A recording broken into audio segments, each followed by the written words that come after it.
উমর ফারুক সালাত শুরু করলেন, ফজরের সালাত, আল্লাহু আকবার।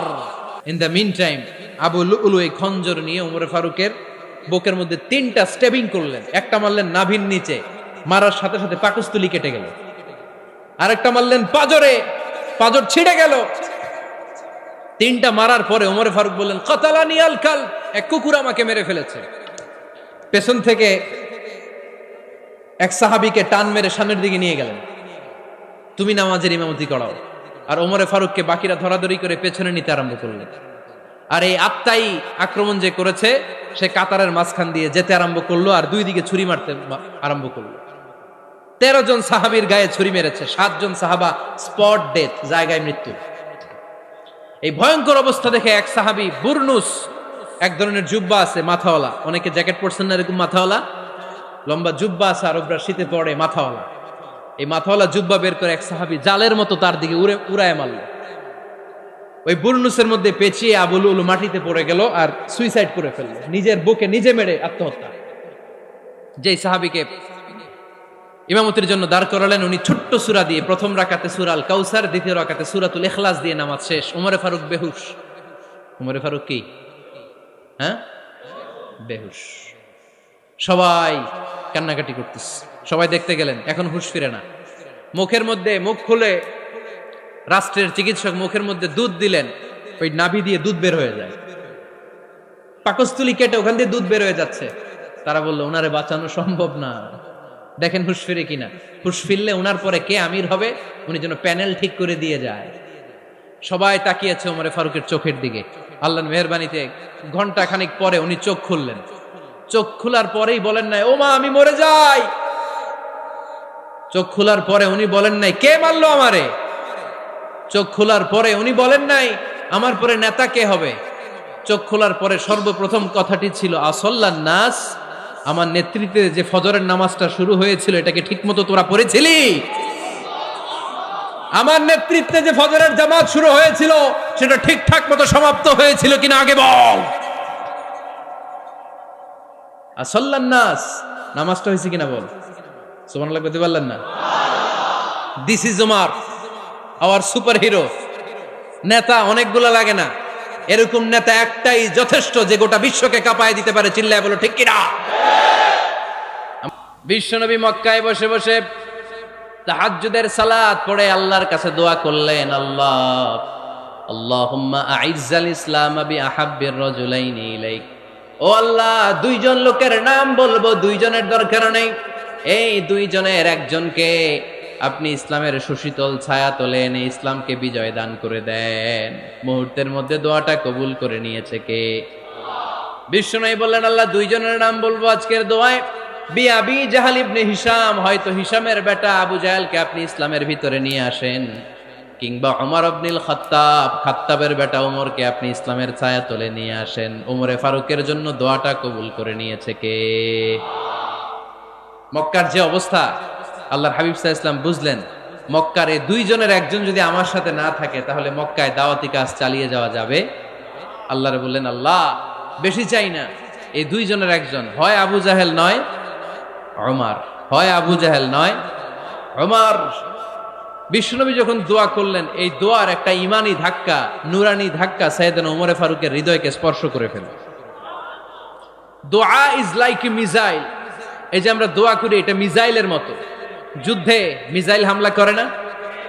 মিসাইল হামলা করার পরে এই মিসাইল লক্ষ্য বস্তুতে যে ভেদ করে, ঠিক কিনা? তেমনি দোয়ার মতো যদি আপনি দোয়া করতে পারেন, আপনি যেই জন্য দোয়া করেছেন ঠিক ওই জায়গায় যে আপনার দোয়া স্পর্শ করে। সুবহানাল্লাহ পড়বেন না? বিশ্বনবীর দোয়ার মাধ্যমে প্রথমে সাইয়েদনা ওমর ফারুকের হৃদয়ে এক ধাক্কা লাগলো। 2 নম্বরে রব্বুল আলামিন সূরাতুল হাক্কা দিয়ে ওমর ফারুকের হৃদয়ের মধ্যে দিলেন এক ধাক্কা। পড়েন আল্লাহু আকবার। কোরআনের ভেতরে সূরাতুল হাক্কা নামে একটা সূরা আছে না নাই? আল হাক্কাতু মাল হাক্কা ওয়া মা আদরাকা মাল হাক্কা। পড়েন আল্লাহু আকবার। বিশ্বনবী যখন দোয়া করলেন, ওই দোয়া যখন সৈয়দনা ওমরে ফারুকের হৃদয়ে স্পর্শ করলো, সৈয়দনা ওমরে ফারুক সব সময় বিশ্বনবীরে ফলো করতে আরম্ভ করলেন। বিশ্বনবী ডানে গেলে লুকিয়ে লুকিয়ে ওমর ফারুক ডানে যায়, বিশ্বনবী বায়ে গেলে লুকিয়ে লুকিয়ে ওমরে ফারুক বায়ে যায়। বিশ্বনবী একবার মসজিদুল হারামে যে নামাজ পড়তে শুরু করলেন, ওমরে ফারুক তখন বিশ্বনবীর পিছু পিছু ছদ্মবেশে পেছন থেকে যে বিশ্বনবী কিভাবে নামাজ পড়ে দেখতে শুরু করলেন। বিশ্বনবী ইন দা মিন টাইম এশার নামাজে আল হাক্কাতুমাল হাক্কা তেলাওয়াত শুরু করে দিলেন। আল হাক্কাতুমাল হাক্কা তেলাওয়াত শুরু করে দিলেন। তেলাওয়াত করতে করতে বিশ্বনবী যখন তেলাওয়াত করতেছে, ওমরে ফারুক এরকম দুলতেছে আর মজা পাচ্ছে। ওমিয়া বিশ্বনবীর কণ্ঠ বুঝি আমার মতো কণ্ঠ, আপনার মতো কণ্ঠ, আহমদ বিন ইউসুফের কণ্ঠ, আব্দুল বাসিতের কণ্ঠ না। বিশ্বনবীর গলায় যে কি সুরের ঝংকার আল্লাহ দিয়েছেন, কি সুরের লহরি আল্লাহ দিয়েছেন, একবার যে শুনতো পাগল হয়ে যেত। আল্লাহু আকবার। বিশ্বনবী সূরা হাক্কা মন্ত্রমুগ্ধ তেলাওয়াতে, মন্ত্রমুগ্ধ সুর দিয়ে, মন্ত্রমুগ্ধ কণ্ঠ দিয়ে তেলাওয়াত করতে লাগলেন। এশার সালাতে ওমরে ফারুক দুলতে লাগলেন। ওমরে ফারুক যত শুনেন অবাক হয়ে যায়, যত শুনেন অবাক হয়ে যায়, যতই শুনে অবাক। কিরে? কারণ তিনি আরবি ভাষা বুঝতেন। এত সুন্দর শব্দের গাঁথুনি, এত প্রাঞ্জল বর্ণনা, এত সুন্দর অন্তমিল, এটা কবিতা না হয়ে পারে না। উনি মনে মনে ভাবলেন এটা মনে হয় কবিতা। It might be poem, it could be poem. Muhammad মনে হয় কবি হয়ে গেছে, তার কাব্য প্রতিভা দিয়ে সে এটা বানিয়েছে। তা না হলে এত সুন্দর কথা, এটা কবিতা না হয়ে পারে। ইন দ্য মিন টাইম বিশ্বনবী কিন্তু দেখতেছে না যে পেছনে ওমর। বিশ্বনবী তেলাওয়াত করছিলেন। ইন দ্য মিন টাইম বিশ্বনবী পড়ছিলেন ওমা হুয়া বিকাউলি শাইরিন কলিলাম মা তুমিনুন। এই আয়াতের অর্থ হলো এটা কোনো কবির কথা নয়, খুব অল্প সংখ্যক লোকই তোমরা ঈমান আনো। সুবহানাল্লাহ পড়ে। এটাকে বলে কোইন্সিডেন্ট। কোইন্সিডেন্ট হুট করে অনেক সময় মিলে যায়, যায় কি যায় না। আপনি একজনের কথা ভাবতেছেন ভাবতেছেন, বাজারে গেলেন, বাজারে যেই দেখেন ওই লোকটা দাঁড়ায় আছে, এরকম হয় কি হয় না? কোইন্সিডেন্ট। ওমরে ফারুক মনে মনে যেটা ভাবতেছে ওই কথা দিয়ে বিশ্বনবী তেলাওয়াত করতেছে। আল্লাহু আকবার।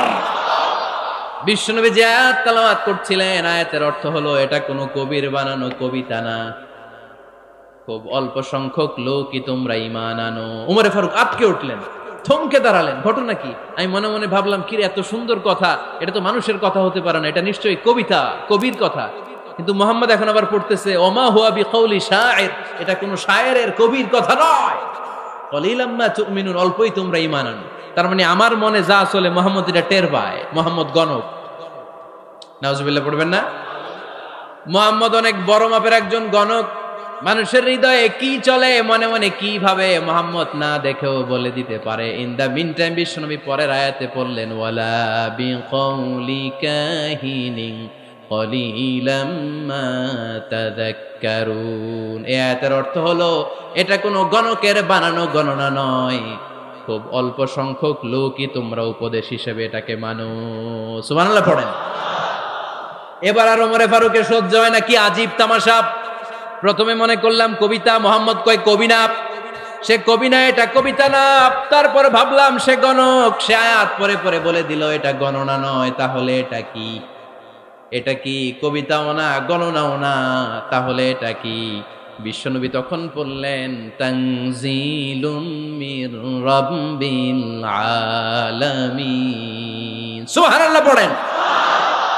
পরের আয়াত ছিল তানজিলুম মির রাব্বিল আলামিন।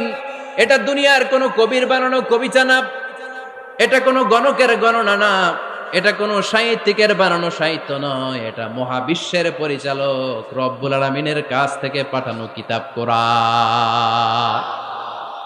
সূরা হাক্কার ধাক্কায় ওমরে ফারুক কাইত। প্রথমে ধাক্কাটা লাগলো যে দোয়া। বিশ্বনবী তাহাজ্জুদে কেঁদে দোয়া করলেন, আল্লাহ হয় আবু জাহেলরে দিবা নাইলে ওমররে দিবা। ওই দোয়া ওমরে ফারুকের হৃদয়ে ছোঁয়া লেগেছে। এরপরে হাক্কা, সূরাতুল হাক্কা দিয়ে দিলে এক ধাক্কা। এই ধাক্কা খেয়ে উথাল পাথাল হৃদয়ের মধ্যে, হায় রে এ কি বাণী, এ কেমন কথা, কে মুহাম্মদ?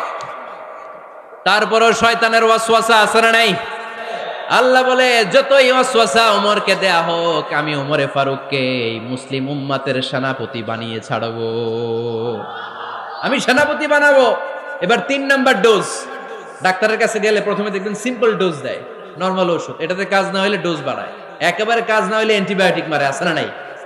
আল্লাহ প্রথমে দোয়ার ছোঁয়া লাগালেন, তারপর সূরা হাক্কা দিয়ে ধাক্কা মারলেন, এরপরে রব্বুল আলামিন বলেন এবার 3 নাম্বার ডোজ সূরা তহা দিয়ে আমি তোমার হৃদয়টারে উজালা বানায় দেব রে ওমর।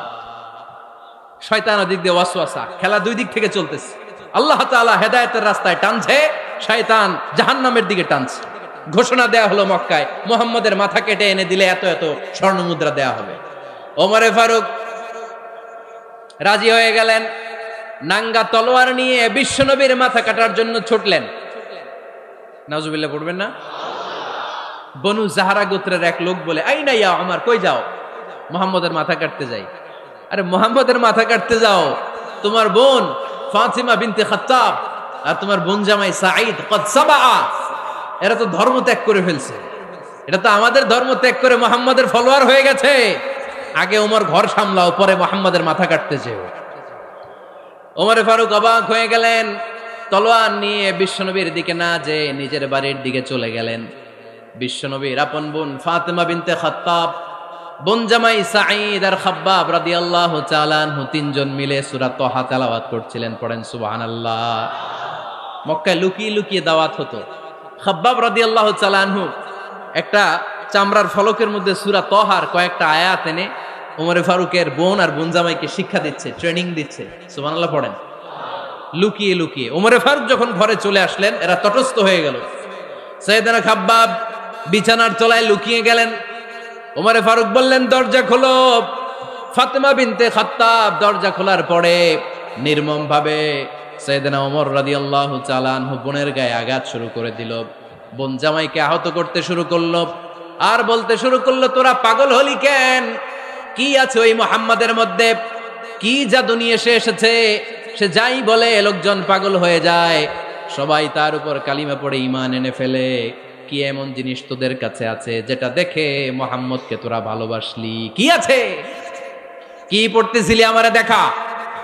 ফাতেমা বলে, ইন্নাকা রিজসুন লা ইয়ামাসসুহু ইল্লাল মুতাহহারুন। ও আমার ভাই ওমর, তুমি নাপাক। তুমি কি?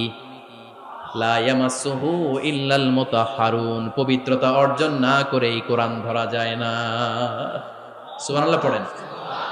উমরে ফারুক গোসল করে আসলেন, কারণ ধাক্কা তো আগে কয়েকটা খাইছে। কথা বুঝেন নাই বোধহয়? প্রথমে দোয়ার ধাক্কা, পরে কোন সূরা দিয়ে ধাক্কা?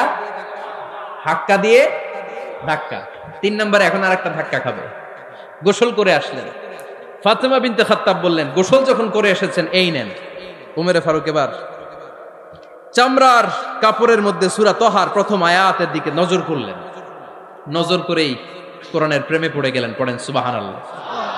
উমরে ফারুক পড়তে আরম্ভ করলেন, তহা মা আনজালনা আলাইকাল কুরআনা লিতাশকা ইল্লা তাযকিরাতাল লিমান ইয়াখশা তানজিলাম মিম্মান খালাকাল আরদা ওয়াস সামাওয়াতিল উলা। সুবহানাল্লাহ পড়েন। উনি পড়তে আরম্ভ করলেন, তহা মা আনজালনা আলাইকাল কুরআনা লিতাশকা, এই কোরআনকে আমি তোমাদের হতভাগ্য জাতি হিসেবে দুনিয়ায় থাকার জন্য পাঠাই নাই। এটা রব্বুল আলামিনের পক্ষ থেকে এসেছে। যারা রবকে ভয় করে তাদের জন্য আছে উপদেশ। যিনি আকাশ বানিয়েছেন, জমিন বানিয়েছেন, ওই আল্লাহ তাআলা নিজেই এই কোরআন পাঠিয়েছে। আওয়াজ করে পড়তে হবে, আল্লাহু আকবার। উনি খুব ভালো আরবি জানতেন। সূরা তহা পড়ার পরে আর ধৈর্য ধারণ করতে পারে না। ওমরে ফারুক ছোট্ট বাচ্চার মতো কান্না শুরু করে দিলেন। আল্লাহু আকবার। সূরা তহাটা হাতে নিয়ে, তলোয়ারটা হাতে নিয়ে বিশ্বনবীর দিকে ছুটতে আরম্ভ করলেন। আইনা মুহাম্মদ, কোথায় মুহাম্মদ? তোমরা আমাকে মুহাম্মদের কাছে নিয়ে চলো। বিশ্বনবী তখন সাফা পাহাড়ের পাদদেশে দারুল আরকাম ইবনে আলকামের ঘরে লুকিয়ে লুকিয়ে কোরআনের দাওয়াত দিতেন। ওমরে ফারুককে পাগলের মতো ছুটে আসতে দেখে বিশ্বনবীর চাচা হামজা ইবনে আব্দুল মুত্তালিব বলল, নবী আপনি পালান। ওই যে খাত্তাবের বেটা ওমর আপনাকে অপমান করার জন্য, আক্রমণ করার জন্য তেরে এসেছে। সাহাবীরা বললেন, নবী আপনি পালিয়ে যান, আমরা সামাল দেব। বিশ্বনবী বললেন, না আমি পালাবো না, বরং তোমরা সরে যাও। ওমর ইবনুল খাত্তাবকে আমার দরবার পর্যন্ত আসতে দাও। আমার তো মনে হচ্ছে ওই যে তাহাজ্জুদের নামাজ শেষে চোখের পানি ছেড়ে যে আমি আল্লাহর কাছে দোয়া করেছি, আজকে আমার ওই দোয়াটা কবুল হতে শুরু করেছে। আমার তো মনে হচ্ছে আমার ওই দোয়া কবুল হবে, আসতে দাও। ওমর ফারুক এসে বললেন, আশহাদু আল্লা ইলাহা ইল্লাল্লাহ ওয়া আশহাদু আন্না মুহাম্মাদান আবদুহু ওয়া রাসূলুহু। আমি সাক্ষ্য দিলাম আল্লাহ ছাড়া কোনো ইলাহা নাই, নিশ্চয় আপনি আল্লাহর প্রেরিত বান্দা এবং রাসূল। পড়েন সুবহানাল্লাহ। ওমর ফারুক যখন কালিমা শাহাদা পড়ে মুসলমান হয়ে বিশ্বনবীর হাতে হাত রাখলেন, মুসলিম সাহাবীদের মধ্যে খুশি আর আনন্দের বন্যা বয়ে গেল। মুসলিম হাতে গোনা সাহাবারা আল্লাহর প্রশংসা করলেন। বিশ্বনবী সাইয়েদনা ওমর ফারুককে জড়িয়ে ধরলেন। ওমর ফারুক এবার বিশ্বনবীরে বললেন, নবী গো, আলাসনা আলাল হক, আমরা কি সত্যের উপরে আছি নাকি আমরা ভুলের উপরে আছি? বিশ্বনবী বললেন, বালা নাহনু আলাল হক, আমরাই সত্যের উপরে আছি। সুবহানাল্লাহ পড়েন। আলাসনা আলাল হক, নবী আমরা কি সত্যের উপরে নাই? হ্যাঁ অবশ্যই ওমর, তুমি সত্যের উপরে আছো। ওমর ফারুক বললেন, তাহলে ফাফিমাল ইখতিফা, তাহলে লুকায় লুকায় আর দাওয়াত দেব কেন? আমি তো কালিমা পড়ে ফেলছি, আসেন আমার সাথে বের হই। ফাফিমাল ইখতিফা, আর লুকায় লুকায় কেন? আসেন আমরা বাইরে বের হই। বিশ্বনবী বললেন, ওমর এটা মাক্কি জীবন, এখানে আমরা একটু গোপনে গোপনে দাওয়াত দিতে চাই। ওমরে ফারুক বলে, না, আমার দায়িত্ব, আমি একটা মিছিল দিতে চাই নবী। আল্লাহর নামের তাকবীর দিতে দিতে দারুল আরকাম থেকে শুরু করে মসজিদুল হারাম পর্যন্ত একটা মিছিল দিয়ে আমি মক্কা কাঁপায়া দেব। অনুমতি দেন। বিশ্বনবী দিতে চান। ওমর ফারুক অনেক বোঝানোর পরে স্বল্প পরিসরের একটা অনুমোদন পাওয়া গেল বিশ্বনবী সাল্লাল্লাহু আলাইহি ওয়াসাল্লামের কাছ থেকে। কিন্তু মিছিল যে দিবে, মিছিলের জন্য লোকের দরকার আছে না নাই? এখানে লোক নাই, আমি একাই মিছিল দিতেছি। এটা জমবে, মিছিল জমবে। খুঁজে উনি 11 জন মুসলিম সাহাবা পেলেন। কয়জন? ওমরে ফারুক বললেন, 11 জনই সই। এই 11 জন নিয়েই আমি আল্লাহর নামের তাকবীর দিব। 2 লাইন করলেন। কয় লাইন? 2 লাইন। পেছনে 6 জন, আর এই লাইনের নেতা বানালেন বিশ্বনবীর চাচা হামজাকে রাদিয়াল্লাহু তাআলা আনহু। আর সামনে 5 জন, তার আগে দাঁড়ালেন উনি নিজেই। তাহলে 6 6 12। বললেন এই 2 লাইনই আমরা তাকবীর দিতে দিতে, বেশি না, এই দারুল আরকামের ঘর থেকে, আপনারা জানেন যে সাফা মারোয়া এখন যে সাই হয়, এই সাফার পাদদেশে ছিল দারুল আরকামের ঘর। উনি বললেন এখান থেকে ওই যে কাবার গিলাফ দেখা যায়, কাবার গিলাফ পর্যন্ত আমরা এই তাকবীর নিয়ে ওখানে যাব। সুবহানাল্লাহ পড়বেন না? ওখানে উনি দাঁড়িয়ে ছোট্ট একটা ভাষণ দিয়েছিলেন। উনি বলেছিলেন, মান আরাদা আন তাসকুলা উম্মু ওয়া ইয়াতামা ওয়ালাদু ওয়া তারমিলা যাওজাতুহু ফালিয়াসুদ্দানি। খেয়াল করে শুনেন, কান দুইটা খরগোশের কানের মতো খাড়া করেন। উনি এক বাক্যের একটা ভাষণ দিলেন। ভাষণ দিতে জানলে বড় ভাষণ দেয়া লাগে না। এক বাক্যের ভাষণ দিয়ে গোটা বিশ্বকে ঝাঁকুনি মারা যায়। চিল্লায় বলো ঠিক কিনা? ওমর ফারুক এক বাক্যের একটা ছোট্ট ভাষণ দিলেন। মান আরাদা আন তাসকুলা উম্মু, কে আছো মায়ের এই মক্কায়, কে আছো মায়ের বুক খালি করতে চাও? ইয়াতামা ওয়ালাদু, কে আছো বাচ্চাগুলারে, নিজের সন্তানগুলোরে ইয়াতিম বানাতে চাও? কে আছো তারমিলা যাওজাতুহু, নিজের স্ত্রীকে বিধবা বানাতে চাও? ফালিয়া সুদ্দানি, বুকের পাটা থাকলে আমি ওমর রে থামাও। ফালিয়া সুদ্দানি, দেখি মক্কায় কার এত বড় বুকের পাটা। কে আছো মায়ের বুক খালি করতে চাও, সন্তান রে এতিম বানাতে চাও, স্ত্রীকে বিধবা বানাতে চাও? ফালিয়া সুদ্দানি, পারলে আমারে ঠেকাও। এই বলে উনি আল্লাহু আকবার, আল্লাহু আকবার, আল্লাহু আকবার বলে স্লোগান শুরু করে দিলেন। এক এক স্লোগানে মক্কার মরুজমিন থারথার করে কাঁপতে আরম্ভ করলো। এই মিছিল মক্কার কেউ দেয় নাই। মিছিলের আওয়াজ শুনে আবু জাহেল বাইরিস, উতবা বাইরিস, শাইবা, ওয়ালিদ ইবনে মুগিরা সব বের হয়েছে। কিরে, আমার এলাকায় এত বড় স্লোগান, কার এত সাহস? বের হয়ে দেখে মিছিলের সামনে ওমর। ওমর রে দেখে দিছে এক দৌড়। কারণ ওমরে ফারুককে থামানোর মতো বাপের বেটা মক্কায় দ্বিতীয়টা কেউ ছিল না। আওয়াজ করে বলেন ঠিক কিনা? ওমরে ফারুক আল্লাহু আকবার, আল্লাহু আকবার বলে স্লোগান দিতে দিতে মসজিদুল হারামের ভেতরে ঢুকে গেল। কাবার গিলাফ ধরার পরে সেদিন মিছিল থেমেছে। ওই আল্লাহর নামের স্লোগান সেদিন কেউ থামাতে পারে নাই, কিয়ামত পর্যন্ত কেউ থামাতে পারবে না। চিল্লায় বলো ঠিক কিনা? ওই রকম একটা ওমরের দরকার, আমাদের বেশি চাই না। জোরে বলেন ঠিক কিনা? দাও খোদা দাও আমায় আবার ওমর দারাজ দিল, দাও খোদা দাও আমায় আবার ওমর দারাজ দিল, দাও আলীর মতো বীর সেনানী, আলীর মতো বীর সেনানী জাগাতে নিখিল, দাও খোদা দাও আমায় আবার ওমর দারাজ দিল। সুবহানাল্লাহ পড়েন। একটা ওমর লাগবে, চিল্লায় বলেন কয়টা? ওই ওমরের অপেক্ষায় বাংলাদেশ সহ গোটা মুসলিম উম্মাহ, ঠিক কি না? একটা ওমরই যথেষ্ট। আমাদের সেন্ট্রাল লিডারশিপ নাই তো, আমাদেরকে এদিকে লাথি মারলে আমরা ওইদিকে যাই, ওদিক থেকে গুতা মারলে আমরা এদিকে যাই। আমাদের রিপ্রেজেন্টেটিভ, আমাদের প্রতিনিধিত্ব করার মতো কোনো কেন্দ্রীয় লিডারশিপ নেতৃবৃন্দ গোটা বিশ্বে নাই, ঠিক কি না? আমরা সেই ওমরে ফারুকের অপেক্ষায়, আমরা সেই ইমাম আল মাহাদির অপেক্ষায়। এই ওমরে ফারুক আমাদের মডেল, ঠিক কি না? থার্ড ইন পজিশন এই পুরা উম্মতের মধ্যে ওনার পজিশন নাম্বার 3। 1 নাম্বার পজিশন বিশ্বনবীর, কার? 2 নাম্বার পজিশন কার? আবু বকর। 3 নাম্বার পজিশন কার? ওমরে ফারুকের। বিশ্বনবী বলতেন লা নবিয়্যা বা'দি, লা নবিয়্যা বা'দি, আমার পরে কোনো নবী নাই। ওয়ালা রাসূলা, আমার পরে কোনো রাসূলও নাই। আমার নবীর পরে আর কোনো নবী আছে? আমার নবীর পরে আর কোনো রাসূল আছে? এই যে কাদিয়ানি যে একটা সম্প্রদায় আছে, এরা কি মুসলিম নাকি অমুসলিম? মুসলিম সম্প্রদায়ের সাথে এদের কোনো সম্পর্ক নাই, চিল্লায় বলেন ঠিক কি না? এরা যদি মুসলমান হতে চায়, আমার নবী দ্য লাস্ট মেসেঞ্জার বিশ্বনবীকে খাতামুন নবী হিসেবে সংবাদ সম্মেলন করে গোটা বিশ্বকে জানায় দিতে হবে, তারপরে তাদেরকে আমরা মুসলিম হিসেবে স্বীকৃতি দিব, চিল্লায় বলেন ঠিক কি না? তা না হলে তারা কোন ধর্মের এটাকে জানায় দিতে হবে। No inferiority complex, no identity crisis. Identity ক্রাইসিসে থাকা যাবে না। আপনারা কোন ধর্মের এটা জানায় দেন। আপনারা বিশ্বনবীরও শেষ নবী মানবেন না, আবার মুসলিম বলেও নিজেদেরকে ট্যাগ লাগাতে চাইবেন। সাধারণ মুসলমানরা এটা এই ধোঁকাবাজি মানে না, চিল্লায় বলেন ঠিক কি না?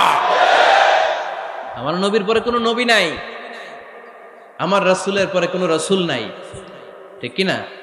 আল্লাহর হাবিব বলতেন লাউ কানা বা'দি নাবিয়্যুন লাকানা উমর, তবে আমার পরে যদি নবী হওয়ার যোগ্যতা কারো থাকে, আমার ওমরের ওই যোগ্যতা আছে। সুবহানাল্লাহ পড়েন। প্রভু তুমি বলেছ রাসূল দেবে না, বলনি দেবে না ওমর, বলনি দেবে না হামজা তারি, খালিদ বিজয় সম, তুমি বলেছ রাসূল দেবে না। সুবহানাল্লাহ পড়েন। এজন্য আমরা একটা ওমর চাই। কয়টা? বেশি লাগবে? নেতার মতো নেতা কয়টা লাগে? জোরে বলেন কয়টা? Enough, that's enough. ওমরে ফারুক আওয়ার সুপার হিরো। ওনার সাথে বিশ্বনবী সাল্লাল্লাহু আলাইহি ওয়াসাল্লামের মুসাহারার সম্পর্ক ছিল। ওমরে ফারুক যে বিশ্বনবীর শ্বশুর, এটা অনেকে জানেই না। ওমরে ফারুক রাদিয়াল্লাহু তাআলা আনহু বিশ্বনবীর শ্বশুর ছিলেন। এটা আজকে নতুন শুনছেন, কে কে হাত তোলেন? দেখছেন হুজুর? সঠিক বলছি না আমি? অনেকে আমরা জানি না। মাশাআল্লাহ, জানতে লজ্জা নাই, শিখতে লজ্জা নাই। লজ্জা হচ্ছে অজ্ঞতায় আর মূর্খতায়, ঠিক কি না? আমরা শিখতে রাজি আছি। যে কথা বলে আমরা তার ছাত্র। আমার আগে হুজুর কথা বলতেছিলেন, আমরা ছিলাম ছাত্র। এখন আমি কথা বলতেছি, এখন আমরা সবাই হয়ে গেছি ছাত্র, ঠিক কি না? যিনি বলেন তিনি শিক্ষক, বাকিরা আমরা ছাত্র, ঠিক কি না?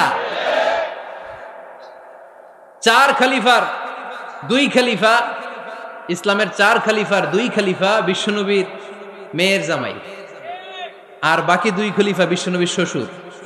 সুবহানাল্লাহ পড়েন। সাইয়েদনা আলী রাদিয়াল্লাহু তাআলা আনহু, সাইয়েদনা উসমান যুন-নূরাইন বিশ্বনবীর মেয়ের জামাই। উসমান রাদিয়াল্লাহু তাআলা আনহুর কাছে বিশ্বনবী 2 মেয়েকে বিয়ে দিয়েছিলেন। একজন মারা যাওয়ার পরে আরেকজন। বিশ্বনবী বলেছেন এরপরে আরেকটা থাকলে ওইটারও বিয়ে দিতাম। সুবহানাল্লাহ পড়বেন না? 2 জন ছিল মেয়ের জামাই আর 2 জন ছিল শ্বশুর। সাইয়েদনা আবু বকর শ্বশুর, বিশ্বনবীর স্ত্রী আম্মাজান আয়েশা রাদিয়াল্লাহু তাআলা আনহার বাবা। বিশ্বনবীর স্ত্রী আম্মাজান হাফসা রাদিয়াল্লাহু তাআলা আনহার বাবা ছিল সাইয়েদনা ওমর ফারুক। চিল্লায় পড়েন আল্লাহু আকবার। জানো তো পজিশন না? সাইয়্যিদু কুহুলিল জান্নাহ, জান্নাতে যত নারীরা যাবে, নারীদের সর্দারিনী হবে সাইয়্যিদাতুনা ফাতেমা রাদিয়াল্লাহু তাআলা আনহা। এই ফরিদপুরের যত ইয়াং স্টাররা, তোমরা যারা জান্নাতে যাবে, তোমাদের লিডার হবে সাইয়েদনা হাসান আর হুসাইন রাদিয়াল্লাহু তাআলা আনহুমা। আর বয়স্ক মুরব্বীরা যারা জান্নাতে ঢুকবেন, আপনাদের লিডার হবে সাইয়েদনা আবু বকর আর সাইয়েদনা ওমর ফারুক রাদিয়াল্লাহু তাআলা আনহু। সুবহানাল্লাহ পড়তে পারলেন না? ওমর ফারুক এটা সাধারণ কোনো ক্যারেক্টারিস্টিক্স নয়, ওনাকে আল্লাহ তাআলা নলেজও দিয়েছেন, আবার দিনদারিও দিয়েছেন। আমার দিনী ভাইয়েরা খেয়াল রাখবেন, কোনো আলেমের মধ্যে বা কোনো নেতার মধ্যে যদি এই দুইটার সমন্বয় আপনি পান, যে তার জ্ঞানও আছে আবার দিনদারিও আছে, he belongs the knowledge and he belongs the তাকওয়া, সে গোটা বিশ্বকে জয় করে ফেলবে। ঠিক কিনা? যার মধ্যে জ্ঞান আছে, যার মধ্যে তাকওয়া আছে, তারে কেউ থামায় রাখতে পারে? ওমরে ফারুককে এই দুই নেয়ামত দিয়ে ধন্য করেছে কে? সহিহ বুখারীর বর্ণনা, বিশ্বনবী সাহাবীদের সামনে একটা স্বপ্নের কথা বলছেন। বিশ্বনবী বললেন, আমি স্বপ্নে দেখলাম আমার আঙ্গুলের ফাঁকা থেকে দুধ বের হচ্ছে, আমি তৃপ্তি সহকারে দুধ খেলাম। খাওয়ার পরে দেখলাম আঙ্গুলের মধ্যে একটু দুধ লেগে আছে। আমার আঙ্গুলে অতিরিক্ত লেগে থাকা দুধটা আমি ওমরে ফারুকের মুখের মধ্যে লাগিয়ে দিলাম। সাহাবারা বললেন, ইয়া রাসূলুল্লাহ, ইয়া হাবিবাল্লাহ, মাযা আওয়ালতা বিহি, এই স্বপ্নের আপনি কি ব্যাখ্যা করলেন, আমরা তো বুঝলাম না। বিশ্বনবী বললেন, আওয়ালতু বিহি আল ইলম, আমি এই দুধ দিয়ে জ্ঞানের ব্যাখ্যা করেছি, কারণ ওমরকে আল্লাহ যেই জ্ঞান দিয়েছে গোটা বিশ্বের কাউকে এত জ্ঞান দেয় না। এজন্য স্বপ্নে যদি কেউ দেখেন যে আপনি দুধ খাচ্ছেন, তার মানে আল্লাহ তাআলা আপনার জ্ঞান বাড়ায় দিবে। ওমরে ফারুককে দুধ খেয়ে অতিরিক্ত দুধের অংশটা বিশ্বনবী আবু বকর রাদিয়াল্লাহু তাআলা আনহুর মুখে দেন নাই, সাইয়েদনা উসমানের মুখে দেন নাই, আলী রাদিয়াল্লাহু তাআলা আনহুর মুখে দেন নাই। স্বপ্নে ওই অতিরিক্ত লেগে থাকা দুধটা বিশ্বনবী ওমরে ফারুকের ঠোঁটের মধ্যে লাগিয়ে দিয়েছেন। এই হাদিস থেকে প্রমাণ হয় আল্লাহ তাআলা জ্ঞানের নেয়ামতে সাইয়েদনা ওমরে ফারুককে ধন্য করেছেন। আবার বুখারীর বর্ণনা, বিশ্বনবী সাল্লাল্লাহু আলাইহি ওয়াসাল্লাম আরেকটা স্বপ্নের বর্ণনা দিচ্ছেন।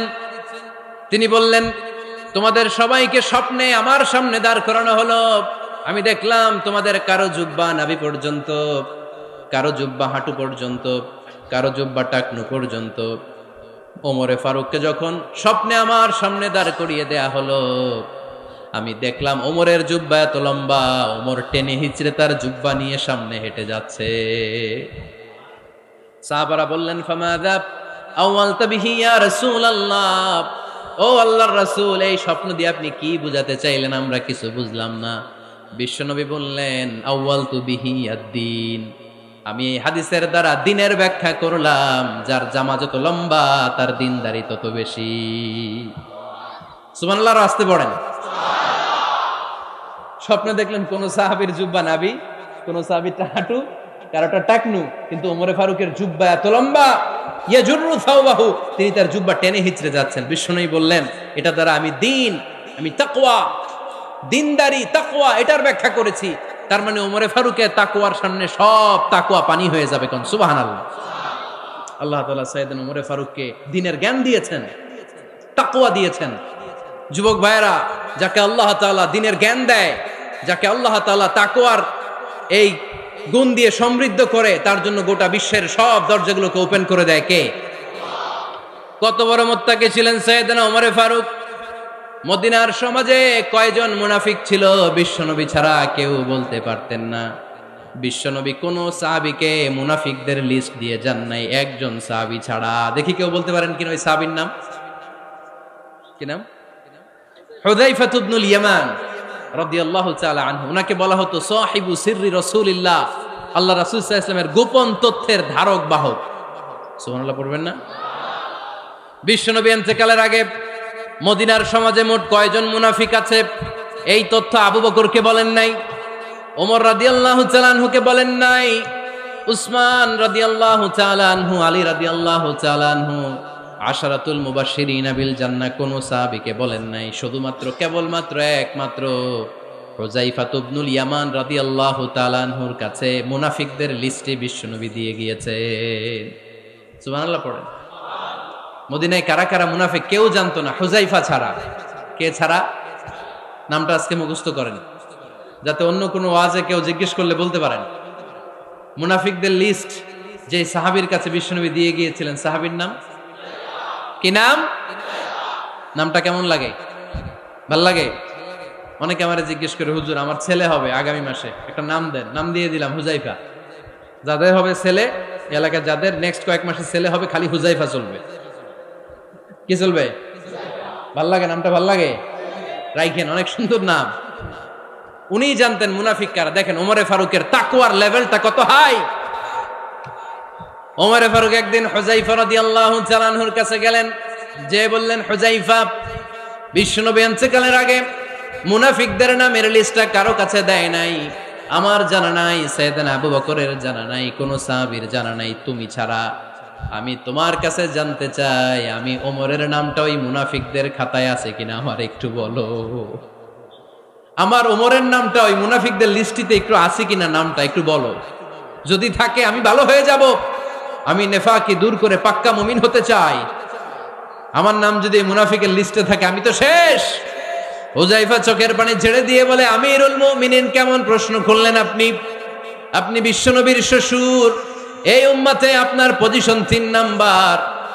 আপনারে মুনাফিকরা ভয় পায়, শয়তান আপনারে ভয় পায়।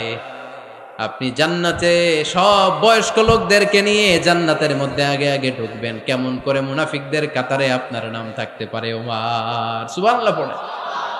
কি বিনয়ী, কি তাকওয়া। হুযায়ফাকে যে ধরতেন, হুযায়ফা একটু বলো না আমার নামটা মুনাফিকদের লিস্টিতে আছে কিনা। ওমরে ফারুকের যদি এই টেনশন থাকে যে আমি মুনাফিক হয়ে গেলাম কিনা, আমাদের এই টেনশন থাকার দরকার আছে না নাই?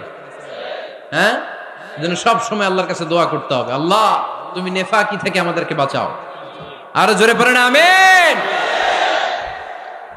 আপনারা ওঠা বসা শুরু করলেন কেন? অনেক রাত হয়ে গেছে তাই? হ্যাঁ, শেষ করে দেই তাহলে না? যে অনেকের কষ্ট হচ্ছে মনে হচ্ছে। হ্যাঁ, এক নম্বরে যাচ্ছে এটা সব মুখস্থ দেখি। হ্যাঁ, 1 নাম্বার, 2 নাম্বার, 3 নাম্বার। 1 নাম্বার হইল পেশাবখানা, 2 নাম্বার পায়খানা, 3 নাম্বার নাকি এইটা।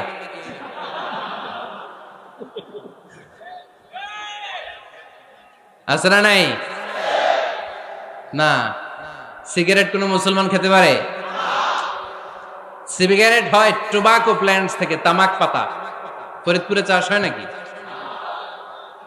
হয়। কোন থানায় হয় বেশি? হ্যাঁ, তামাক ক্ষেত যারা দেখছেন, কোন বেড়া লাগানো লাগে? কারণ ছাগলেও মুখ দেয় না।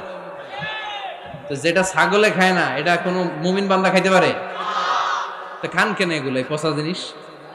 হ্যাঁ, এই পৃথিবীতে বিড়ি আর সিগারেটই একমাত্র খানা যেটা টয়লেটে ঢুকে খাওয়া যায়, তাই না? পৃথিবীতে সিগারেট আর বিড়ি একমাত্র খাবার। রাগ করবেন না, যারা খান রাগ করেন না। আবার একটু কমন সেন্সটা কাজে লাগানোর জন্য, চিন্তার জন্য বলতেছি। এটাই পৃথিবীর একমাত্র খাবার যেই খাবারের গায়ে এই খাবারের বদনাম লেখা থাকে, স্মোকিং কজেস ক্যান্সার। ধূমপান কর্কট রোগের কারণ, ধূমপান স্বাস্থ্যের পক্ষে ক্ষতিকারক, লেখা থাকে না? আচ্ছা, ধরেন ফরিদপুরের একটা কোম্পানি নতুন চানাচুর বের করছে, ওই চানাচুরের গায়ে লেখা, এই চানাচুর খাওয়ার 1 ঘন্টার মধ্যে বমি শুরু হবে আর ডায়রিয়া হবে। খাবেন? কি কইবেন? তুই খা। দোকানদারে কি কইবেন? তুই খা, তোর বমি হোক, তোর 14 গোষ্ঠীর ডায়রিয়া হোক, আমি টাকা দিয়ে এগুলো কিনবো না, ঠিক কিনা? কারণ এই প্রোডাক্টের গায়ে এই প্রোডাক্টের বদনাম লেখা, এটা আমরা কিনবো কেন? কিন্তু সিগারেটের উপরে সিগারেটের বদনাম লেখা থাকার পরও আমরা খাই, টয়লেটে বসে খাই। এটার মধ্যে একটা পয়জন আছে, এটাকে বলে স্লো পয়জন, নিকোটিন। এটা আপনার লাং, ফুসফুসকে শেষ করে দিবে। Slow poison. সিগারেট খাওয়া অনেকটা আত্মহত্যা শামিল। বিষ খেলে সাথে সাথে মরে, সিগারেট খেলে ধুকে ধুকে মরে। আর সিগারেট থেকে হিরোইন, গাঁজা, ফেন্সিডিল, ইয়াবা, মেরিজুয়ানার পথে মানুষ পথ বাড়ায়, পা বাড়ায়, তাই না? এগুলো খাবেন না। ওয়ালা তুলকু আইদিকুম ইলা তাহলুকা। নিজেকে স্বেচ্ছায় ধ্বংসের দিকে ঠেলে দিও না। জীবনটা অনেক সুন্দর, জীবনটা অনেক রঙিন, আল্লাহর দেয় জীবনটাকে উপভোগ করার দরকার আছে না নাই? এই জন্য সিগারেটকে এই ফরিদপুরের প্রোগ্রাম থেকে আমরা আজকে নো বলে দিলাম। কি বলে দিব? আওয়াজ করে সবাইকে, আমরা সবাই একসাথে বলবো, সিগারেটকে কি বললাম? মনে থাকবে না? মাহফিলের প্যান্ডেল থেকে বাইর হয়ে আবার ইয়েস, হ্যাঁ, না ইয়েস করা যাবে না। সিগারেটকে কি বললাম? নো। ওমরে ফারুক রাদিয়াল্লাহু তাআলা আনহু আমাদের সুপার হিরো, আমাদের সবাই বলেন আমাদের, উনি কত বড় সুপার হিরো শুনেন। উনি জুমার খুতবা দিচ্ছেন, কি দিচ্ছেন? মসজিদে নববীতে। খুতবার মাঝখানে হঠাৎ বললেন, ইয়া সারিয়াতাল জাবাল, ইয়া সারিয়াত ইবনে জানিমিল জাবাল। এই কথা বলেই আবার খুতবা দিতে শুরু করলেন। উনার এই ইয়া সারিয়াত ইবনে জানিমিল জাবালের সাথে আগের কথারও কোনো মিল নাই, পরের কথারও কোনো মিল নাই। জুমার নামাজের পর মুসল্লি সাহাবারা ধরলেন, বললেন, ইয়া আমিরাল মুমিনিন। খুতবার মাঝখানে হঠাৎ করে ইয়া সারিয়াত ইবনে জালিমিল জাবাল বলে আপনি চিৎকার করলেন কেন? আপনার এই বাক্যের সাথে আপনার খুতবার আগের বাক্যের কোনো মিল নাই, আপনার খুতবার পরের বাক্যেরও কোনো মিল নাই। এই কথা আপনি কারে বললেন, কারে উদ্দেশ্য করে বললেন? এই কথার তাৎপর্য কি আমাদেরকে বুঝিয়ে বলেন। ওমরে ফারুক বললেন, আমি যখন খুতবা দিচ্ছি আমি দেখতে পেলাম ওই যে কয়েক মাস আগে আমি আমার মুসলিম সেনাবাহিনী পারস্যে আক্রমণের জন্য পাঠিয়েছি, বর্তমান ইরানের ওই বিশাল এলাকাতে পারস্যে আমি আমার ব্যাটালিয়ন পাঠিয়েছি। আমি হঠাৎ করে দেখতে পেলাম আমার মুসলিম বাহিনীর সেনাপতি যুদ্ধের এক পর্যায়ে তার ডানে আছে উপত্যকা, বায়ে আছে পাহাড়, সে পাহাড়ি রাস্তা ছেড়ে দিয়ে উপত্যকার দিকে যেতে শুরু করেছে। আমি দেখতে পেলাম আমার মুসলিম বাহিনী যদি উপত্যকার দিকে ছুটে বেড়ায়, কাফির মুশরিকরা আমার মুসলিম বাহিনীকে কচুকাটা করে ফেলবে। তাই আমি এখান থেকে তাদেরকে কমান্ড দিয়ে বলেছি, ইয়া সারিয়াতাল জাবাল, উপত্যকার দিকে নয় পাহাড়ের দিকে যাও, তাহলেই তোমাদের বিজয় নিশ্চিত হয়ে যাবে। উপত্যকার দিকে যেও না, ইলাল জাবাল, ইলা সারিয়াতিল জাবাল, পাহাড়ের দিকে ছোট। সাহাবারা অবাক, ঘটনা কি? উনি বসে আছেন মদিনায় মসজিদে নববীর মিম্বারে দাঁড়িয়ে, উনি যদি ইয়া সারিয়াতাল জাবাল বলে, এটা কি ইরানে যাবে নাকি? ও মিয়া, তখনকার সময়ে বর্তমানের মতো মোবাইল ছিল নাকি? ইন্টারনেট ছিল নাকি? কিছু ছিল? খালি মুখে আমি যদি বলি ইয়া সারিয়াতাল জাবাল, এটা ইরানে যাবে, ইন্ডিয়ায় যাবে, ঢাকায় তো যাবে না, ফরিদপুর শহরেই তো বসবে না, ঠিক কিনা? কিন্তু এটা আমিরুল মুমিনিন বিশ্বাসী সাহাবারা বিশ্বাস করে নিল। কিছু মুনাফিক ছিল, এরা কয় না ঝামেলাস, এটা তো সম্ভব না। এক কাজ করি, এই সেনাপতি যখন বিজয়ী বেশে মদিনায় ফিরে আসবে আর আমরা ধরবো। এরা দিন গুনতে লাগলো, এই সেনাপতি মুসলিম বাহিনী নিয়ে পারস্য জয় করে কবে ফিরে আসবে। এই মুনাফিকের দলগুলো কখনো সেনাবাহিনীকে অভ্যর্থনা জানাতে যেত না, কিন্তু এইবার সবার আগে মদিনার উপকণ্ঠে যে সেনাপতিদেরকে অভ্যর্থনা জানানোর জন্য ফুল নিয়ে রেডি। ফুল নিয়ে দাঁড়ায় সেনাপতি ঢুকার সাথে সাথে ধরছে, এই সেনাপতি কোত্থেকে আসছে? কয় পারস্য জয় করে আসছে। কয় এমন এমন দিন, জুমার দিন দুপুর বেলা যুদ্ধের মাঝখানে আমিরুল মুমিনিনের কণ্ঠের কোন কথাবার্তা শুনছো নাকি? সেনাপতি অবাক, কয় তোমরা জানলা কেমনে? শুনছি তো। সুবহানাল্লাহ পড়বেন না? আমরা যুদ্ধে একটা ভয়ঙ্কর অবস্থার মধ্যে ছিলাম, পেছন থেকে শত্রুরা আমাদেরকে আক্রমণ করতে শুরু করে দিল। ডানে যাব না বায়ে যাব, সামনে যাব নাকি পেছনে যাব, রাস্তা খুঁজে পাচ্ছি না। ডান দিকে ছিল আমাদের উপত্যকার রাস্তা, বাঁ দিকে ছিল পাহাড়ি পথ। আমরা সোজা পথ হবে মনে করে উপত্যকার দিকে ছুটতে আরম্ভ করলাম। হঠাৎ করে আমিরুল মুমিনিনের কণ্ঠ বজ্র কণ্ঠে আমার কানের মধ্যে ভেসে আসলো। আমার মনে হলো আমিরুল মুমিনিন কেমন যেন আমাকে কমান্ড দিচ্ছেন আর বলছেন, ইয়া সারিয়াতাল জাবাল, ডান দিকে উপত্যকার পথে নয়, তাড়াতাড়ি পাহাড়ের দিকে সৈন্য বাহিনী নিয়ে উঠে যাও। পাহাড়ের দিকে, ডানে না, this is wrong track and this is the right track. ওই দিন যদি ওমরে ফারুকের ওই গাইডলাইন, আমিরুল মুমিনিনের কমান্ড যদি আমি না শুনতাম, আজকে বিজয়ের বেশে ফিরতেও পারতাম না, আমাদের চেহারাও তোমরা দেখতে পেতে না। ওমরে ফারুকের ওই কমান্ড, ওই গাইডলাইন অদৃশ্য থেকে শোনার কারণে এই পারস্যের মধ্যে আমাদেরকে সেই যুদ্ধে বিজয় দান করেছে কে? দিস ইজ ওমরে ফারুক, দিস ইজ ওমরে ফারুক।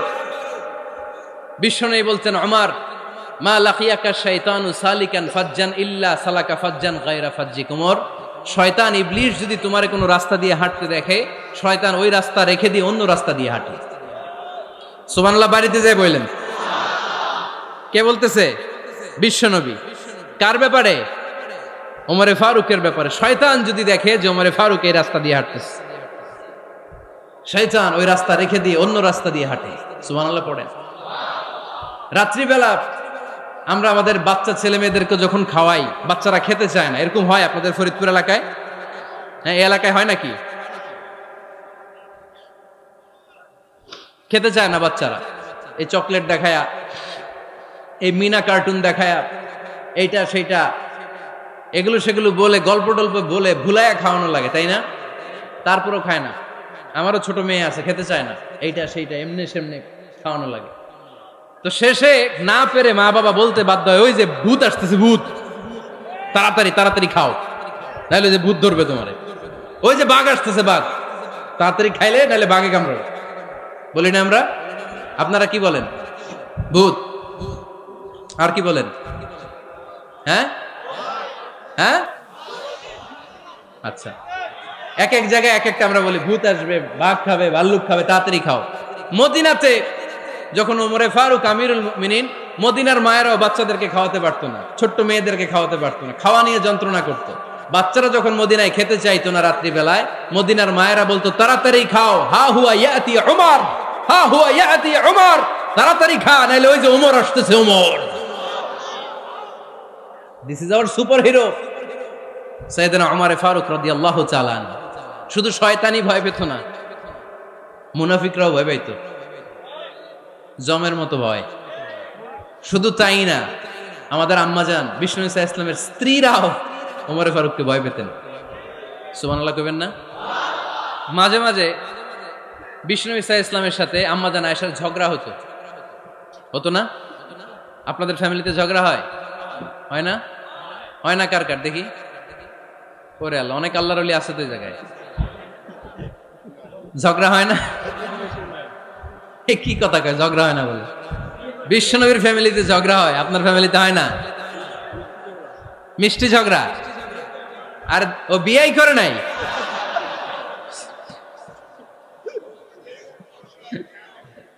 ঝগড়া তো হবেই, দাম্পত্য জীবনের মজাটাই তো এখানে। কখনো ঝগড়া, কখনো আনন্দ, একটু বৃষ্টি, একটু রোদ, একটু হাসি, একটু কান্না, ভালো লাগা ভালোবাসা শেয়ার করে নেয়া, মিলেমিশে একাকার হয়ে যাওয়া, ঠিক কিনা? তো আল্লাহর হাবিব সাল্লাল্লাহু আলাইহি ইসলামের সাথে আম্মাজান আয়েশার ঝগড়া হতো। তো একদিন ঝগড়া হয়ে দুইজন রেগে আছে। খবরদার, দুইজন রেগে থাকবেন না আবার। একজন রাগলে আরেকজন থেমে যাবেন, কারণ এই ছোট্ট ঝগড়া থেকে এটা অনেক সময় বিচ্ছেদের দিকে গড়ায়। আমার প্রিয় ফরিদপুরবাসী, ভাবি রেগে গেলে আপনি রাইগেন না, ওই দিন আপনি একটু ঠান্ডা থাকেন। আবার আপনি রেগে গেলে, আমার মাইকের আওয়াজ যদি ভাবিরা শুনেন, আপনারা রেগে যায় না, একটু ঠান্ডা থাকবেন। দুইজনে রেগে গেলে তো তৃতীয় বিশ্বযুদ্ধ শুরু হবে, তাই না? একজন রেগে গেলে আরেকজন ঠান্ডা। কারণ এই সামান্য ঝগড়া থেকে ইগোর কারণে এটা বিচ্ছেদ আর ডিভোর্স পর্যন্ত গড়ায়। আর শয়তান এখানে উস্কানি দেয়, কারণ ইমানদারদের ফ্যামিলি ভাঙতে পারলে শয়তান সবচেয়ে বড় খুশি হয়। আর ইমানদারদের ফ্যামিলি টিকে থাকলে খুশি হয়ে যায় কে? আম্মাজান আয়েশা রাদিয়াল্লাহু তাআলা আনহার সাথে বিষ্ণু ইসা ইসলামের ঝগড়া হতো মাঝে মাঝে। একবার ঝগড়া হলো, বিষ্ণু ইসা ইসলামও রাগ, আম্মাজান আয়েশাও রাগ। বিষ্ণুই বললেন, আয়েশা, ঝগড়া করে আর কতক্ষণ থাকবো, আসো মিটমাট করি। আয়েশা রাদিয়াল্লাহু বললেন, ঠিক আছে, মিটমাট করবো। তো বিষ্ণু ইসা ইসলাম বললেন, মিটমাটের জন্য কারে ডাকবো? ওমর রে ডাকি। কয় না, ওমর রে না, ওমর গালিজ, ওমর অনেক রাগে, আমার ডর লাগে। কয় তাহলে তোমার আব্বারে ডাকি। কয় ডাকেন। কি খুশি! মেয়েদের মধ্যে অভ্যাসটা আছে না নাই? তাহলে তোমার আব্বারে ডাকি, ডাকেন। ডেকে নিয়ে আসা হলো। আবু বকর রাদিয়াল্লাহু তাআলা আনহু দাঁড়ালেন, আম্মাজান আয়েশা দাঁড়ালেন, বিশ্বনবীও দাঁড়ালেন। বিশ্বনবী বললেন, আয়েশা, তোমার আব্বা আসছে, এবার ঘটনা খুলে বলার পালা, তুমি বলবা নাকি আমি বলবো? আম্মাজান আয়েশা বললেন, আপনি বলেন, তবে ওয়ালা তাকুল ইল্লা হাক্কান, যেটা ঘটছে ওইটাই বললেন, মিথ্যা কথা কইেন না। আবু বকর রাদিয়াল্লাহু তাআলা আনহু রেগে মেগে আগুন। কি এই কথা তুমি কেমন করে বলো? বিশ্বনবীকে মিথ্যা কথা কখনো বলবে? রেগে মেগে দিলেন মেয়ের গালে এক চড়। বানিয়ে বলতেছি না, মুসনাদ আহমদ ইবনে হাম্বলের হাদিস। বাবার হাতের থাপ্পড় খেয়ে আম্মাজান আয়েশা উল্টে পড়লেন। সাইয়েদনা আবু বকর রাগে গড়গড় করছেন, আবার মারার জন্য তেড়ে গেলেন।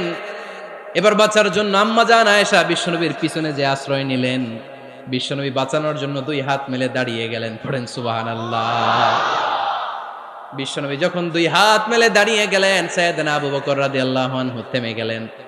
সাইয়েদনা আবু বকর রাদিয়াল্লাহু তাআলা আনহু ঘর থেকে বের হয়ে বারান্দায় দাঁড়ালেন। পড়েন সুবহানাল্লাহ।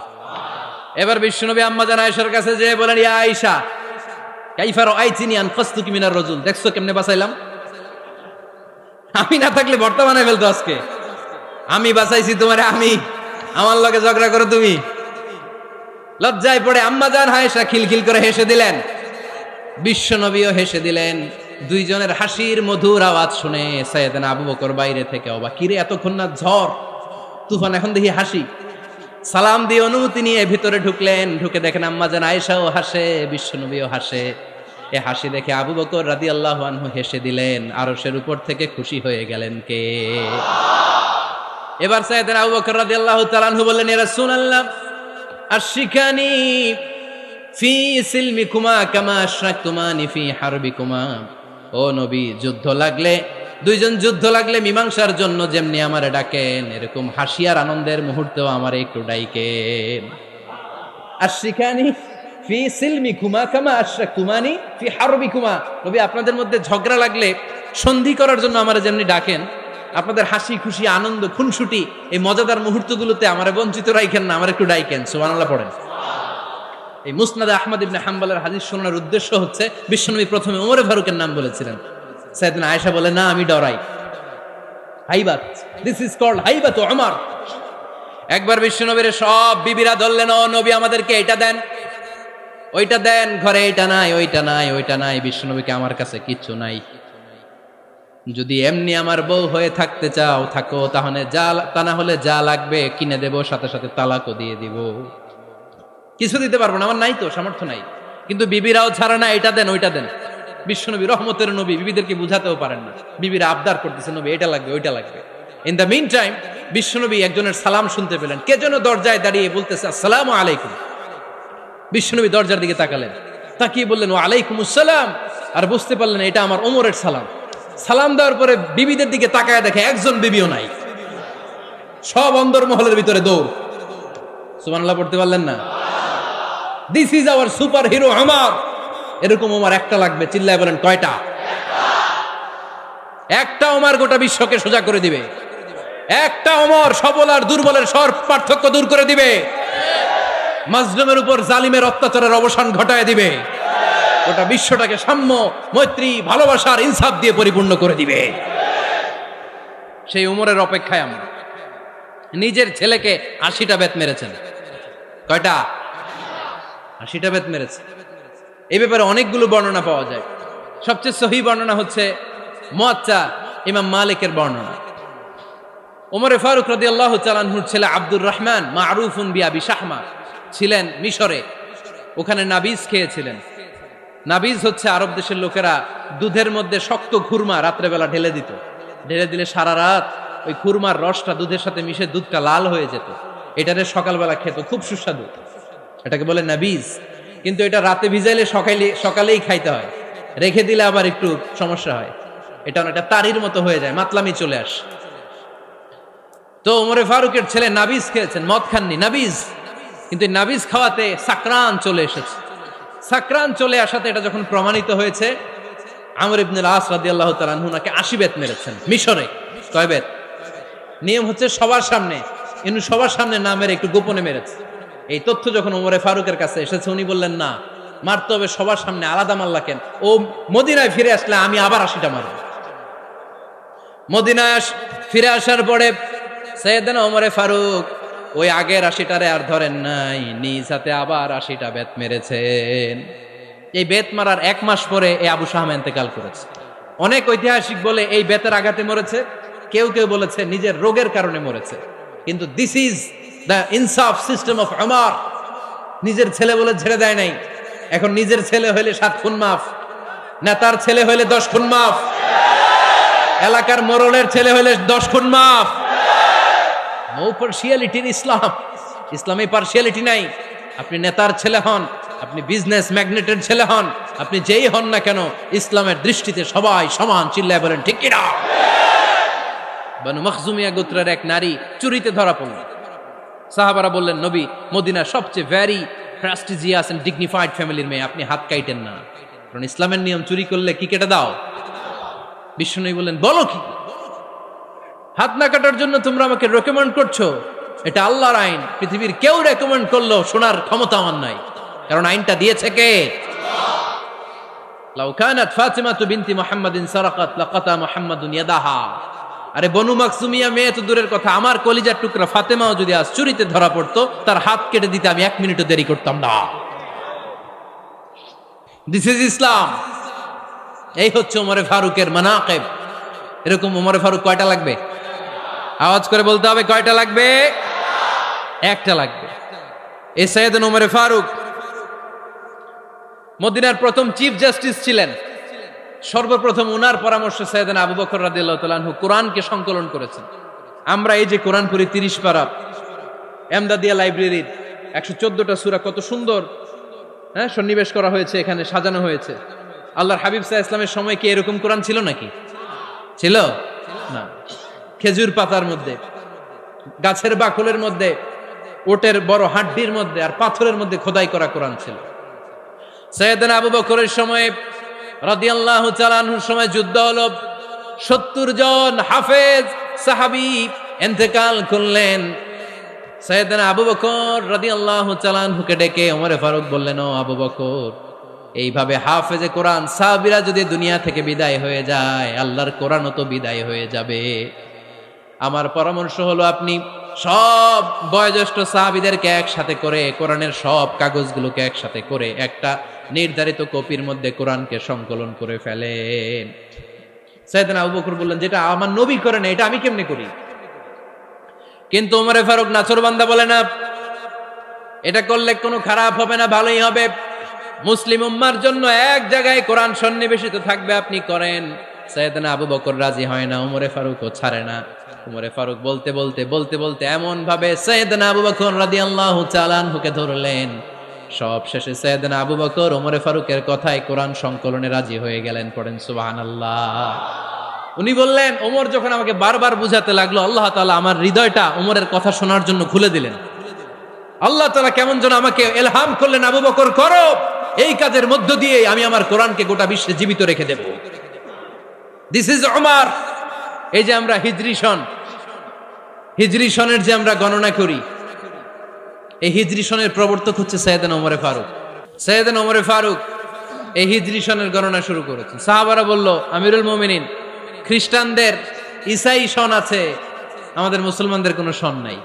আমাদের একটা সন থাকলে আমাদের জিজিয়া নিতে, আমাদের যাকাতের টাকা উত্তোলন করতে অনেক সুবিধা হবে।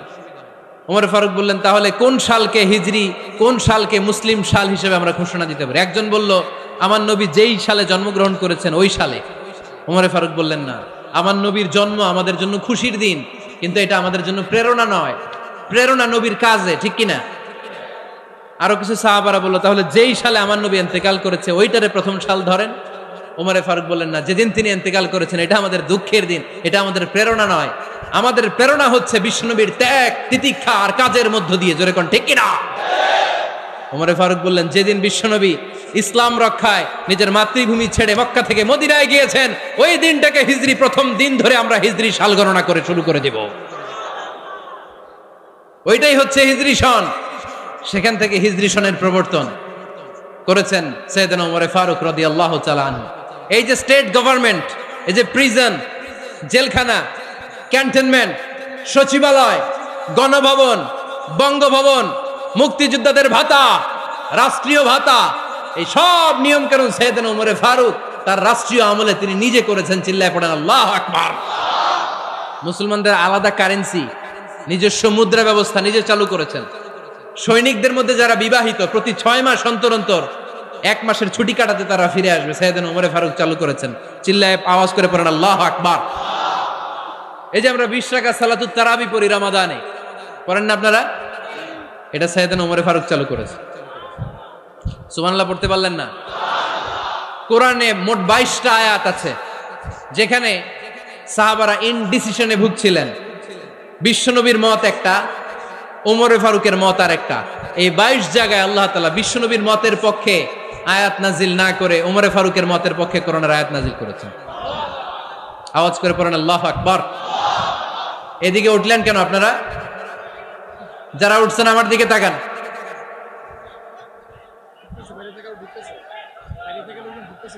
কিছু ভিতরে ঢুকতেছে, কিছু বাইরেতেছে না?